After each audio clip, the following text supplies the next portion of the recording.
नमस्कार, आप देख रहे हैं ग्राउंड रिपोर्टर्स। मैं हूं आपके साथ ऋतु तिवारी पोखरियाल। बुलेटिन की शुरुआत करेंगे। देर रात पुलिस रिस्पांस टाइम चेक करने निकली सीपी लक्ष्मी सिंह। तो देर रात करीब 12:30 बजे फरियादी से 112 पर कराया टेस्ट कॉल। मात्र 7 मिनट में 12:45 पर पहुंची पीआरवी। 1843 पुलिस जल्द रिस्पांस करने पर आरक्षी और चालक को किया पुरस्कृत। तो जल्द रिस्पांस निकली तो करीब 7 मिनट में रिस्पांस टीम पहुंची। तो वहीं पीआरवी तो जल्द रिस्पांस करने पर आरक्षी और चालक को पुरस्कृत किया गया। तो देर रात पुलिस रिस्पांस टाइम चेक करने निकली सीपी लक्ष्मी सिंह। देर रात 12:38 पर फरियादी से 112 पर कराया टेस्ट कॉल और इसके बाद मात्र 7 मिनट पर पहुंची पीआरवी को 1843 पहुंची। तो जल्द रिस्पांस करने पर आरक्षी और चालक को किया गया पुरस्कृत। और अब खबर आगरा से, जहां 4 बीएलओ पर गिरी है गाज। चारों पर किया गया निलंबित। फर्जी मेडिकल लगाकर छुट्टी लेने पर यह निलंबन किया गया है। खेरागढ़ तहसील में बूथों से जोड़ने थे वोटरों के आधार कार्ड वेरिफिकेशन कार्य में लापरवाही। तो खेरागढ़ के एसडीएम ने चारों बीएलओ को निलंबित किया है। तो एसडीएम अनिल कुमार की कार्रवाई से अधिकारियों में हड़कंप मचा हुआ है। इससे पहले 25 बीएलओ पर एसडीएम ने कार्रवाई की थी और अब देखिए 4 बीएलओ अब इस पूरी कार्रवाई के घेरे में आ चुके हैं, जहां पर फर्जी मेडिकल लगाकर अपने काम पे लापरवाही करने का मामला सामने आया। में निर्वाचन कार्य के अंतर्गत पुनरीक्षण का कार्य चल रहा है, जिसमें नए वोटर्स के नाम जोड़े जाने हैं और जो किन्हीं की मृत्यु हो चुकी है तो उनके नाम हटाए जाने हैं। इस कार्य में 4 बीएलओ द्वारा बहुत गंभीर लापरवाही की जा रही थी और ड्यूटी लगने के बाद वो मेडिकल पे चले गए। ये तांतपुर, खौरपुरा, पीपलखेड़ा और बीसलपुर गांव के बीएलओ हैं। इन लोगों ने जानबूझकर मेडिकल अवकाश यहाँ भेज दिया। उस पर मेरे द्वारा इनके खिलाफ मेडिकल बोर्ड गठित कराकर परीक्षण कराने के लिए बीएसए को कहा गया है। साथ ही साथ इन लोगों के निलंबन के लिए भी बीएसए को कहा गया है। वर्तमान और ज्यादा जानकारी के साथ जोगिंदर सिंह संवाददाता आगरा से जुड़े हुए हैं। जोगिंदर, तमाम जो कार्रवाइयां की जा रही हैं, कहीं ना कहीं देखिए अधिकारियों में हड़कंप मचा हुआ है, निलंबन की ये गाज गिरी है। जी बता दें कि एसडीएम खेरागढ़ ने बताया कि बीएलओ मीटिंग के दौरान इसमें पूर्व में जब से ड्यूटियां लगी हैं इन लोगों की, जब से ये लोग फर्जी मेडिकल लगा करके लीव पर चले गए, इनकी जांच के लिए एक टीम गठित की गई है, जहां बीएसए को भी इसकी सूचना दी गई है, लेटर जारी किया गया है। उस लेटर में इन बीएलओ का नाम लिया गया है जिनकी मेडिकल की जांच कराई जाएगी। जांच कराने के बाद में इनकी निलंबन की कार्रवाई भी हो चुकी है और इन लोगों को इनका पहले वेतन भी काटा जा चुका है। ऐसे 4 बीएलओ हैं जिन पर बड़ी कार्रवाई हुई है एसडीएम के द्वारा। जोगिंदर, इससे पहले भी बताया जा रहा है कि 25 बीएलओ पर एसडीएम ने कार्रवाई की थी और अब आने वाले वक्त में कहीं ना कहीं अधिकारियों में हड़कंप मचा हुआ है कि वो इसके घेरे में ना आ जाएं। जी बता दूं कि पहले 25 बीएलओ ऐसे थे जिनके काम में बिल्कुल ही लापरवाही थी। लापरवाही के चलते हुए एसडीएम खेरागढ़ ने उन पर बड़ी कार्रवाई की थी, जिनमें उनकी सैलरी को रोके जाने और उनके निलंबन के लिए लेटर भी जारी किया था, जिसमें शासन ने उनको तत्काल प्रभाव से उनकी सैलरी भी काट ली गई थी। और जिन बीएलओ ने अच्छा काम किया उनको पुष्प देकर के एसडीएम खेरागढ़ ने सभागार में उनको सम्मानित भी किया गया। ठीक है जोगिंदर, बहुत बहुत शुक्रिया इस जानकारी को देने के लिए।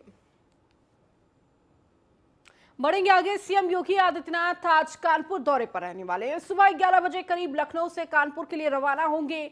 तो चंद्रशेखर आजाद कृषि विश्वविद्यालय के कार्यक्रम में पहुंचेंगे। विकास परियोजनाओं की प्रदर्शनी का करेंगे अवलोकन।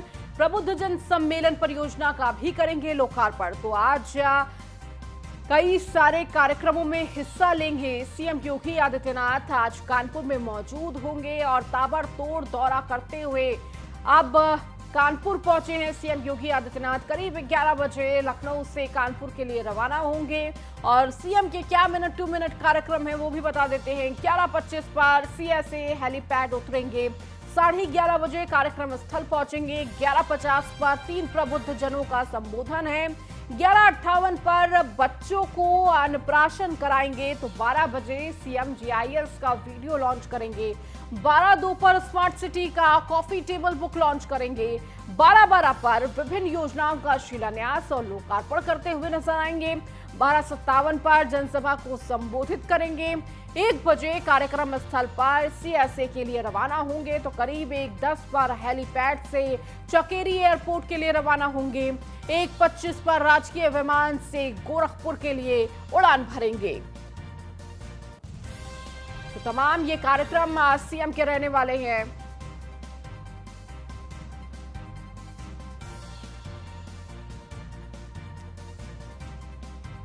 तो किन किन योजनाओं का लोकार्पण करेंगे वो भी आपको बता देते हैं। पालिका इंडोर स्पोर्ट्स स्टेडियम का आधुनिकीकरण और विकास, तो कार्डियोलॉजी में सीनियर रेजिडेंस के आवास के लिए बहुखंडीय भवन, चौबेपुर बिठुरा मार्ग का चौड़ीकरण, तो गंगा बैराज पर घाटों का विकास एवं अन्य सुविधाएं, फूलबाग में प्रोजेक्शन मैपिंग का कार्य, व्यावसायिक शिक्षा, शिवराजपुर में आईटीआई, ये वो योजनाएं हैं जिसका शिलान्यास लोकार्पण करते हुए नजर आएंगे। इन योजनाओं का करेंगे शिलान्यास। कलेक्ट्रेट के सदर तहसील के पीछे मल्टी लेवल पार्किंग का निर्माण, कूड़ा प्रबंधन का काम फेज 2, तो वीआईपी रोड का विकास और सुंदरीकरण, शहर के विभिन्न पार्कों में ओपन जिम, चिल्ड्रन पार्क की स्थापना, कार्डियोलॉजी में अधिकारियों और पैरामेडिकल स्टाफ के लिए 32 फ्लैट का निर्माण, मेडिकल कॉलेज स्थित यूजी बालिका छात्रावास में अतिरिक्त कक्षाओं का निर्माण।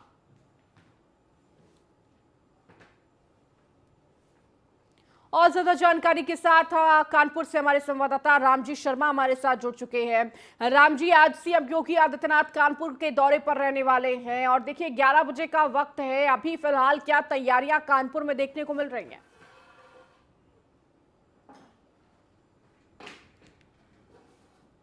करीब से 11:30 बजे वो कानपुर के जो सीएसए है वहाँ हेलीपैड पहुंचेंगे। वहां से बाई फ्लीट वो सीधे कार्यक्रम स्थल में बीएचडी कॉलेज पहुंचेंगे, जहां पर कार्यक्रम स्थल प्रबुद्ध सम्मेलन रखा गया है। इस कार्यक्रम का मेन उद्देश्य सिर्फ इतना है कि जो प्रबुद्ध सम्मेलन है उसमें जो करीब 62 ऐसे प्रबुद्ध जन हैं जिनको सम्मानित किया जाएगा, उनको दिया, जिसमें मेडिकल छात्रा भी हैं, सीएसए की छात्रा भी हैं, यहाँ तक कि कुछ डॉक्टर्स, वरिष्ठ डॉक्टर भी हैं, उन सबको सम्मानित किया जाएगा। इसके साथ ही जो मेन कार्यक्रम का उद्देश्य है, सिर्फ जो कई ऐसी योजनाएं, करीब 387.59 करोड़ रुपए की योजनाएं हैं जिनका लोकार्पण और शिलान्यास किया जाएगा, जिसमें कलेक्ट्रेट के पीछे, तहसील के पीछे मल्टी लेवल पार्किंग का उद्घाटन किया जाएगा, लोकार्पण किया जाएगा, जिससे कि जो पुलिसकर्मी है या प्रशासनिक अधिकारी जिनको गाड़ी खड़ी करने की समस्याएं आती हैं, जिससे जाम की समस्या बनती है, इसके साथ ही जो शहर में विभिन्न पार्क हैं जहां पर ओपन जिम और चिल्ड्रन गार्डन की व्यवस्था की जाएगी। वीआईपी रोड पर ये सुंदरीकरण का कार्यक्रम होना है। इन तमाम तरह की योजनाओं का और शिलान्यास का और लोकार्पण किया जाएगा। इसके साथ ही जो भी कई बैठकें हैं जो लोकल स्तर पर की जाएंगी, जो निकाय चुनाव, जो आगामी निकाय चुनाव होना है, जिसकी तारीख की घोषणा होनी, किस समय होना है, लेकिन ये माना जा रहा है कि जनवरी में निकाय चुनाव होना है। ऐसे में अधिसूचना जारी हो चुकी है। लोगों जो लोकल स्तर पर नेता है वो अपनी तैयारी जुट गए हैं। क्या तैयारियां हैं, उस तैयारियों को लेकर के यह दौरा प्रमुख रूप से काफी मुख्य रूप से प्रमुख माना जा रहा है, क्योंकि मुख्यमंत्री योगी आदित्यनाथ के जो दौरे लगातार कानपुर ही नहीं, उत्तर प्रदेश के कई जिलों में लगातार ये जो दौरे हैं वो लगातार जारी हैं, जिससे कि जो चुनाव का माहौल है उसको पूरी तरह बनाया जा सके और जनता को एक मैसेज दिया जा सके किस तरह का कि जो उनकी लोग, क्योंकि जो चुनाव हुए, जो एमसीडी दिल्ली में चुनाव हुआ था, वहां पर बीजेपी काफी पीछे रही, आपने वहां पर आप पार्टी ने वहां पर बाजी मारी है।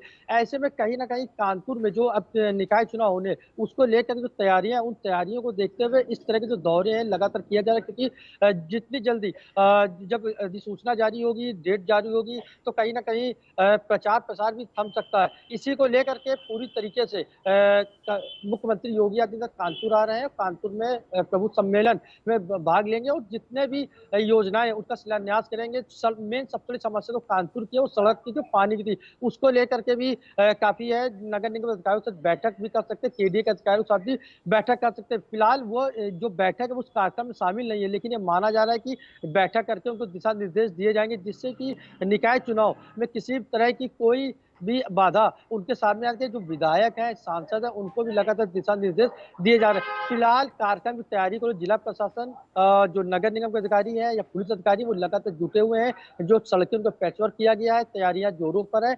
सिर्फ मुख्यमंत्री योगी आदित्यनाथ के आने का इंतजार है, जिससे कि जो सम्मेलन है उसको बहुत बेहतर तरीके से उस सम्मेलन को तो किया जा सके। जी। इसके साथ ही साथ राम जी देखिए, प्रबुद्ध जन सम्मेलन है और बताया जा रहा है कि जनसभा को भी संबोधित करेंगे। क्या कुछ वो पूरा कार्यक्रम रहने वाला है, किस तरह से वहां पर तैयारियां की जा रही हैं इस कार्यक्रम को लेकर, कितना बड़ा ये आयोजन माना जा रहा है? यह जो आयोजन का ये काफी बड़ा माना, मैंने जैसा कि आपको बताया है कि निकाय चुनाव को लेकर के जो तैयारियां, उसको लेकर के पूरी तरीके से ये प्रमुख सम्मेलन किया जा रहा है। क्योंकि सबसे बड़ी समस्या जो कानपुर लगातार से आ रही थी, मेडिकल कॉलेज में लेकर के जो यूजी क्लासेस हैं, उनमें उसकी क्लासेस रूम जो है ज्यादा ना होने की वजह से पढ़ाई कहीं ना कहीं डिस्टर्ब होती है। ऐसे में यूजी क्लासेस की जो क्लास रूम है उनको बढ़ाने के लिए कहा गया है। साथ ही जो कार्डियोलॉजी, जो इस वक्त कानपुर जो कार्डियोलॉजी काफी बेहतर सुविधाएं दे रहा है मेडिकल के लिहाज से, और हार्ट पेशेंट को लेकर, तो वहाँ जो डॉक्टर्स हैं उनको रुकने की व्यवस्था नहीं थी, क्योंकि वो अपने घर चले आते थे। जब कोई गंभीर पेशेंट आता था तो वो समय से नहीं पहुंच पाते थे। ऐसे में उनके आवास की व्यवस्था की गई है। और साथ ही जो जो स्पोर्ट्स है, जो खेल है, उसको बढ़ावा देने के लिए जो कानपुर का एक पालिका स्टेडियम था, जो काफी मतलब कि बेहतर स्थिति में नहीं था, लेकिन उसको बहुत बेहतर किया, करोड़ों रुपए खर्च करके उस स्टेडियम को बेहतर किया गया, जिसका लोकार्पण भी आज मुख्यमंत्री योगी आदित्यनाथ के द्वारा किया जाएगा। इसके साथ ही उन सभी 62 छात्र जो कोविड वर्ग के लोग हैं, जिसमें मेडिकल छात्र भी हैं, सीएसए के छात्र भी हैं, वरिष्ठ डॉक्टर हैं और प्रशासनिक कुछ अधिकारी हैं, उन सभी का को सम्मान किया जाएगा, उनको प्रशस्ति पत्र दिया जाएगा, उनकी तरफ से सर्टिफिकेट मुख्यमंत्री योगी आदित्यनाथ की तरफ से दिया जाएगा। इन सभी की जो बैठने की व्यवस्था वो सबसे आगे की गई, जिससे कि उन प्रबुद्ध वर्ग के लोगों को सम्मान मिल सके। इसके साथ ही जो एक अभिशासन भी किया जा रहा है, जिसमें जो छात्र हैं, जो छात्रा हैं, उनको बढ़ावा दिया जाएगा। और कुछ ऐसी बालिकाएं हैं, जो ऐसी लड़कियां हैं जिनका जिनकी गोद भराई का कार्यक्रम भी यहाँ पर रखा जा रहा है, जिसमें मुख्यमंत्री योगी आदित्यनाथ स्वयं मौजूद रहेंगे और वो उसको हरी झंडी दिखाएंगे। इसके साथ ही जो वीआईपी रोड पर जो विकास का कार्य है, जो सुंदरीकरण कार्य है, उसको भी हरी झंडी दिखाएंगे। जो एक स्क्रीन लगाएगी, उसके स्क्रीन के माध्यम से, रिमोट के माध्यम से उस विकास कार्यों को भी दिखाएगा। इसके साथ ही जो अटल घाट को बेहतर बनाया गया था गंगा बैराज में,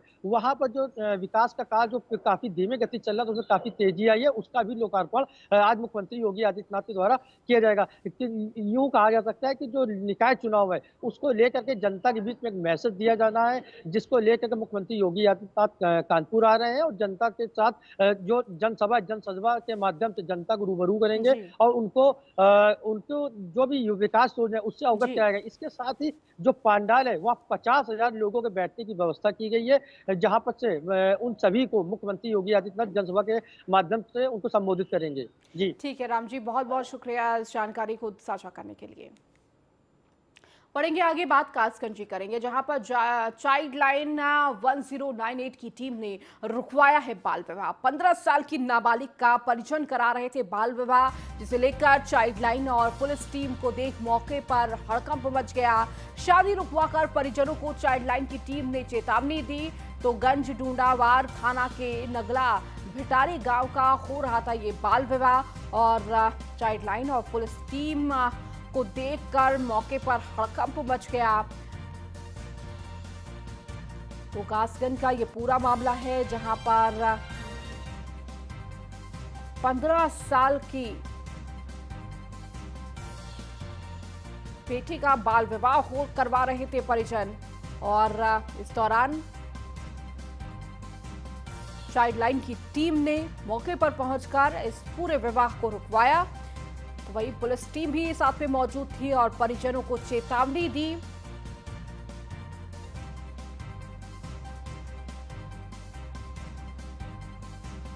तो गंज डूंडावार थाना के नगला भिटारी गांव में ये पूरा बाल विवाह कार्यक्रम आयोजित किया जा रहा था।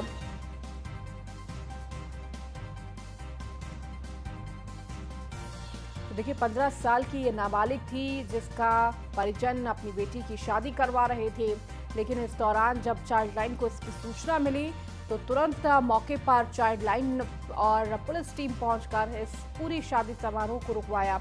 आयुष भारद्वाज हमारे संवाददाता कासगंज से जुड़ चुके हैं। आयुष, क्या जानकारी इस पूरे मामले को लेकर मिल रही है? पूरा मामला गजडोड़वारा थाना क्षेत्र के गांव नगला भिटारी का है, जहां पर एक बाल विवाह का आयोजन कराया जा रहा था।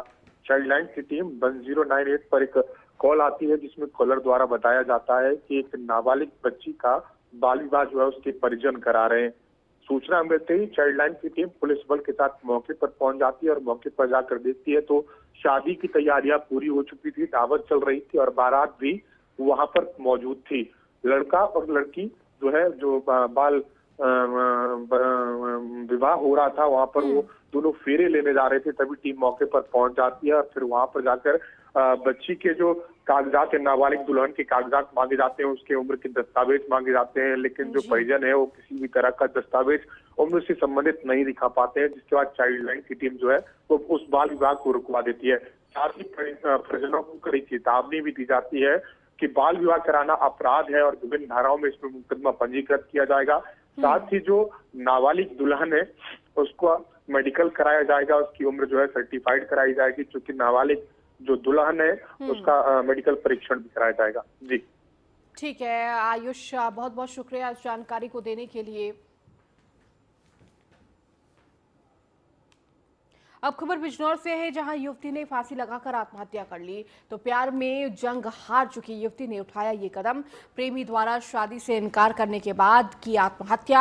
युवती की मौत से परिजनों में कोहराम मचा हुआ है। बिजनौर थाना कोतवाली शहर के खतरियान मोहल्ले का ये पूरा मामला है, जहां प्यार में जंग हार चुकी युवती ने मौत को गले लगा लिया। तो प्रेमी द्वारा शादी से इनकार करने के बाद युवती ने मौत को गले लगा लिया।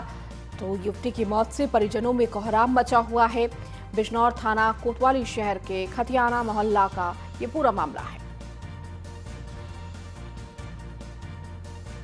तो बिजनौर में युवती ने फांसी लगाकर आत्महत्या कर ली। तो प्रेमी के द्वारा शादी से इनकार करने के बाद प्रेमिका ने मौत को गले लगा लिया, जिसके बाद परिजनों में हड़कंप मच गया।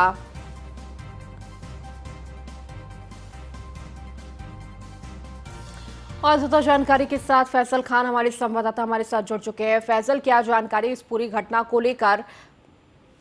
देखिए, बिल्कुल मैं आपको बता दूं, इसमें कि नाबालिग लड़की है जो बेचारी प्रताड़ित होकर आत्महत्या करने में मजबूर हो गई। उसने रात को अंधेरा देखकर और फांसी भी लगा ली और आज अपना आप को उसने लगा दिया। और बात करें उसके पिता की तो उसने प्रार्थना पत्र दिया है। 4 लोगों के खिलाफ मुकदमा भी दर्ज हो गया है।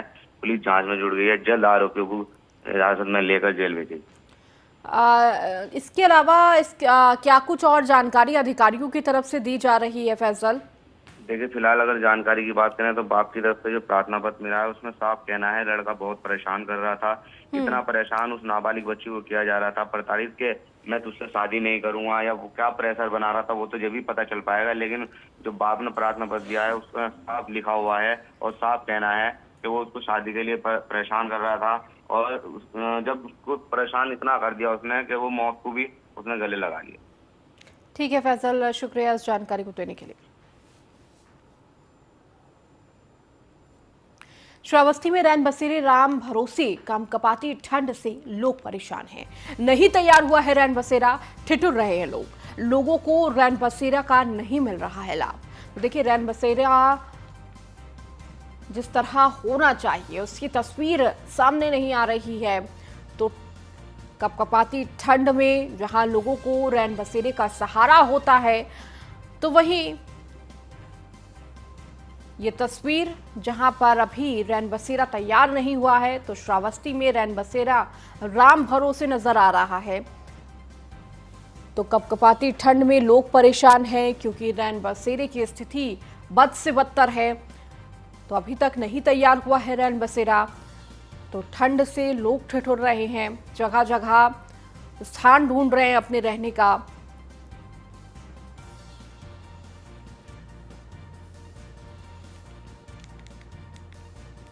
अब बात हरदोई की करेंगे, जहां सास और बहू की लड़ाई में बहू ने सास को जमकर पीटा। मारपीट का वीडियो सोशल मीडिया पर वायरल हो गया। एक दिन पहले बुजुर्ग महिला ने बहू की थाने में शिकायत की थी। तो शाहाबाद के मोहल्ला मीरा बस्ती का बताया जा रहा है ये वीडियो। तो दुर्गेश कुमार सिंह जो एडिशनल एसपी है, उन्होंने इसकी पूरी जानकारी दी है इस पूरे मामले को लेकर।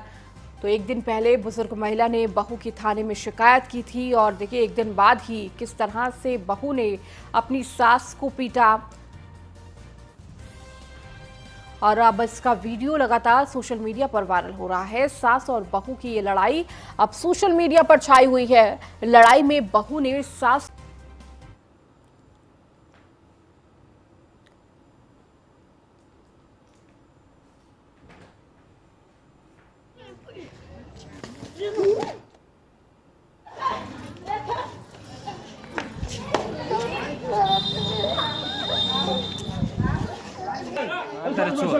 गाली दे फायदा नहीं।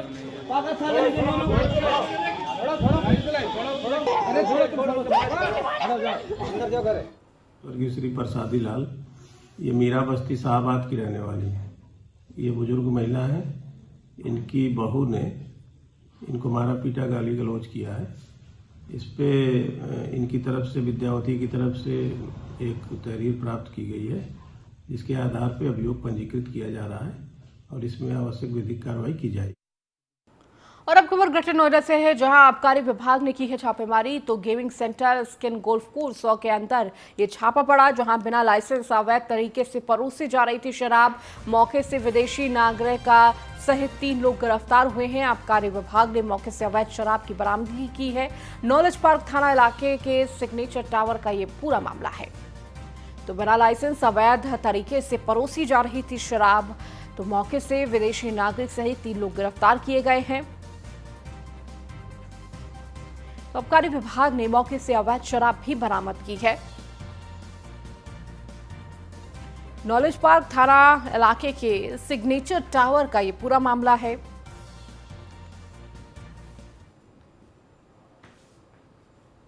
अब खबर गोंडा से, जहां यूपी बोर्ड परीक्षा में फर्जीवाड़े का खेल देखने को मिला। हाई स्कूल जैसा इंटर परीक्षा में हुआ खेल।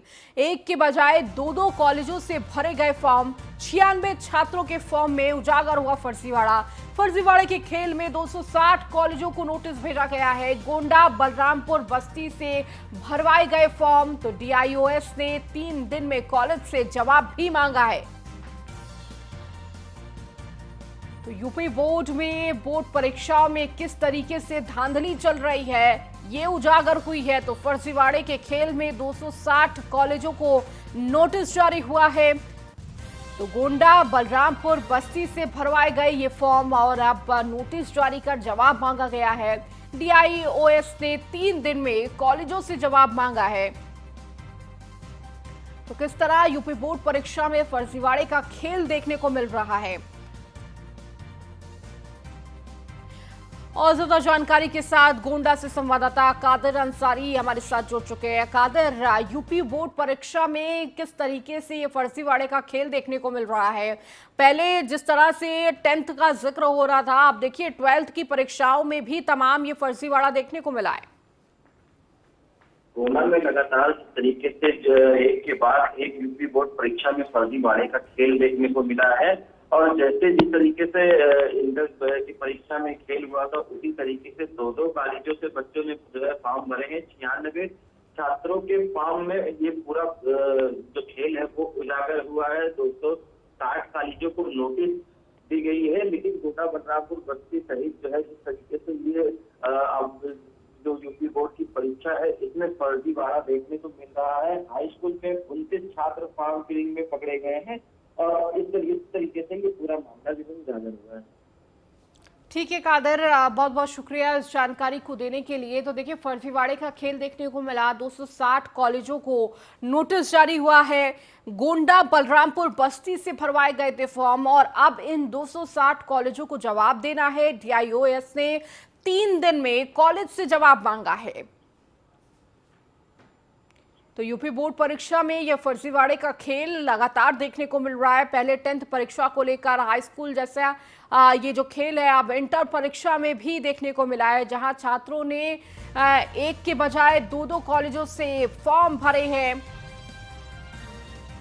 तो 96 छात्रों के फॉर्म में उजागर हुआ है फर्जीवाड़ा।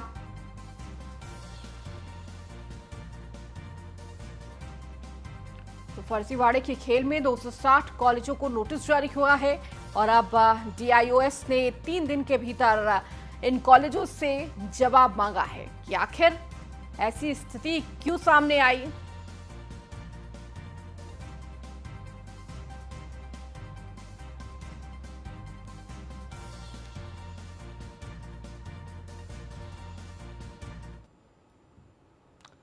और खबर कानपुर से, जहां ट्रक और लोडर की जोरदार टक्कर हो गई है। सड़क हादसे में 3 की मौत हुई है, एक की मौके पर तो 2 की इलाज के दौरान मौत हो गई।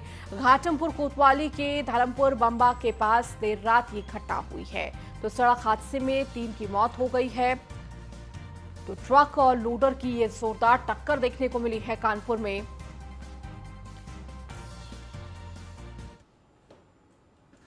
चलिए, इस बुलेटिन में फिलहाल इतना ही। बने रहिए न्यूज़ 1 इंडिया के साथ।